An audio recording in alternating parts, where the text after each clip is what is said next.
సినీ నటి బీజేపీ నేత మాధవీలతపై జేసీ ప్రభాకర్ రెడ్డి చేసిన షాకింగ్ కామెంట్స్ ఒకసారిగా షాక్ ఇచ్చాయి. వీరిద్దరి మధ్య మాటల యుద్ధం నడిచింది.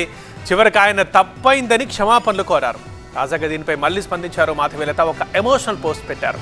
జేసీ సారీ చెప్పినా తన మనసులోని ఆవేదన పోదంటూ ఇన్స్టా పోస్ట్లో తెలిపారు. జేసీ చేసిన వ్యాఖ్యలు తన ఎంతో బాధ పెట్టాయన్నారు మాధవీలత. ఎన్నోసార్లు ఎందరో నా ఆత్మవిశ్వాసాన్ని చిదిమేయాలని ప్రయత్నం చేశారు. ఆడపిల్లగా తానెప్పుడూ సింపతి గేమ్ ఆడలేదు. కష్టాల్ని అధిగమిస్తూ ఒక మగాడిలా పోరాడానన్నారు మాధవీలత. జేసీ ప్రభాకర్ రెడ్డి క్షమాపణలు చెప్పడంపై ఆమె స్పందించారు.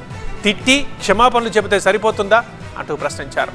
కష్టకాలంలో తనకు అండగా నిలిచిన వారందరికీ థ్యాంక్స్ చెప్పారు మాధవీలత.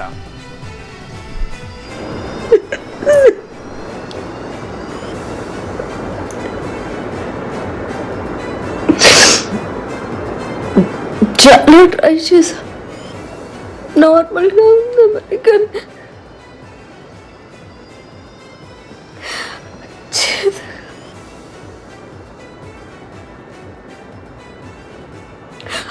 అవ్వట్లేదు.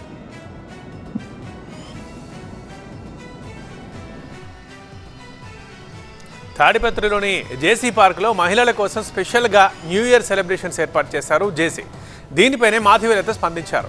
అక్కడ గంజాయి బ్యాచ్లు ఉంటాయని, మహిళలపై అక్కడ దాడి జరిగితే ఎవరిది బాధ్యత అంటూ ఆమె ప్రశ్నించింది. అక్కడికి వెళ్ళొద్దంటూ మహిళలకు సూచించింది. దీనిపై జేసీ ప్రభాకర్ రెడ్డి ఘాటుగా స్పందించారు. పరుష పదజాలంతో ఆమెపై కామెంట్స్ చేశారు. ఇది కాస్త వివాదాస్పదం కావడంతో జేసీ బహిరంగంగా ఆమెకు సారీ చెప్పారు. ఆవేశంలో అలా అన్నానని, అలా మాట్లాడడం తప్పేనని క్షమాపణలు కోరారు జేసీ. తప్పు చేసినాను కాబట్టి నేను తప్పు చేసినానని చెప్పి వీళ్ళందరూ అంటారని నేను తప్పు చేయను. అదే ఒక మాట అన్న అమ్మాయిని మంచిది కాదు, ఎందుకంటే ఆవేశము కొద్దిగా ఓవర్ ఎక్సైటెడ్ అయినా. నాకు ఆ అమ్మాయిని అంటే ఏం రాదు పాపం, ఆవేశం ఎక్కువ. ఆవేశంలో వయసులో పెద్ద slip of A tongue. So ఆ వర్డ్ కోసం అమ్మాయికి అబ్బాయిలు చెప్తా. I shouldn't have used that word.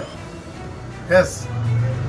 ఎందుకంటే నన్నే బ్యాడ్గా అనుకుంటారు for that word, not for anything.